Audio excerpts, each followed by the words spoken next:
Welcome to stocks in Tamil. ஐபிஓவில் grey market ப்ரீமியம்னா என்ன, அதோட முக்கியத்துவம் அண்ட் என்னென்ன ரிஸ்க் இதில் இருக்குது அப்படிங்கிறத பற்றி இந்த வீடியோவில் பார்க்கலாம். வாங்க வீடியோக்குள்ளே போகலாம். What is grey market premium in IPO? ஐபிஓவில் கிரே மார்க்கெட் ப்ரீமியம்னா என்னன்னு பார்த்தீங்கன்னா, ஒரு கம்பெனி ஐபிஓ ஷேர்ஸோட அன்அஃபிஷியல் மார்க்கெட் ப்ரைஸ் தான் கிரே மார்க்கெட் ப்ரீமியம்னு சொல்கிறோம். இன்வெஸ்டர்ஸ் ஐபிஓ ஷேர்ஸில் இன்வெஸ்ட் பண்ணி அதிக விலையில் லிஸ்டிங் ஆகும்போது லாபம் எடுப்பாங்க.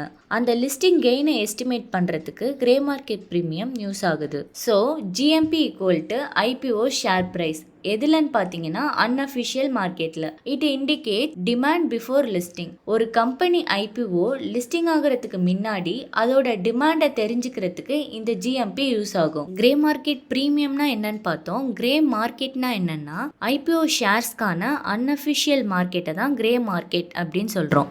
இது செபி ரெகுலேட் பண்ணலை, ஸோ அதனால இது ரிஸ்கி தான். But it reflects demand. ஒரு கம்பெனி ஐபிஓ லிஸ்டிங் ஆகிறதுக்கு முன்னாடி அதோட டிமாண்டை ரிஃப்ளெக்ட் பண்ணுறதுக்கு இந்த கிரே மார்க்கெட் யூஸ் ஆகுது. How does GMP work? GMP எப்படி ஒர்க் ஆகுதுன்னு பார்த்தீங்கன்னா, ஃபார் எக்ஸாம்பிள் ஒரு கம்பெனி ஐபிஓ ப்ரைஸ் 100 rupees இருக்குன்னு வச்சுப்போம். ஜிஎம்பி 50. இதுக்கு என்ன மீனிங்னா, இன்வெஸ்டர்ஸ் அந்த கம்பெனியோட ஷேர்ஸை 150 rupeesக்கு வாங்க ரெடியாக இருக்காங்கன்னு அர்த்தம். இது இன்வெஸ்டருக்கு பாசிட்டிவ் சிக்னலை காமிக்குது. அதாவது ஐபிஓ லிஸ்டிங் ஆகும்போது நல்ல ப்ராஃபிட் வர சான்ஸ் இருக்குன்னு காட்டுது. இதுலேருந்து என்ன தெரியுதுன்னா, ஜிஎம்பி ஹையராக இருந்ததுன்னா ஐபிஓ லிஸ்டிங் ஆகும்போது ப்ராஃபிட் அதிகமாக இருக்குன்னு எதிர்பார்க்கலாம். Why is GMP important? GMP ஏன் இம்பார்ட்டன்ட் பார்த்தீங்கன்னா, இட் ரிஃப்ளெக்ட்ஸ் மார்க்கெட் சென்டிமெண்ட். அதாவது இன்வெஸ்டர்ஸோட எதிர்பார்ப்பை ரிஃப்ளெக்ட் பண்ணும்.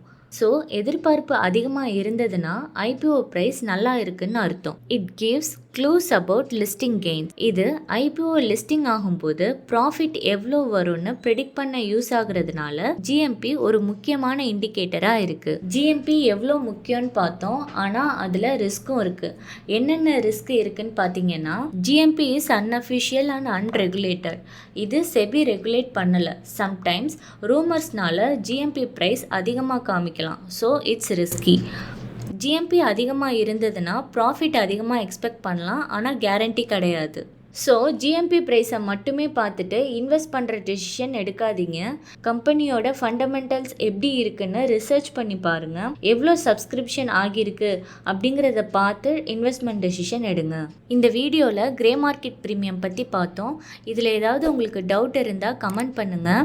இந்த வீடியோ உங்களுக்கு பிடிச்சிருந்தா லைக் பண்ணுங்கள், ஷேர் பண்ணுங்கள். மறக்காமல் ஸ்டாக்ஸ் இன் தமிழ் சேனலை சப்ஸ்கிரைப் பண்ணுங்கள். தேங்க்யூ.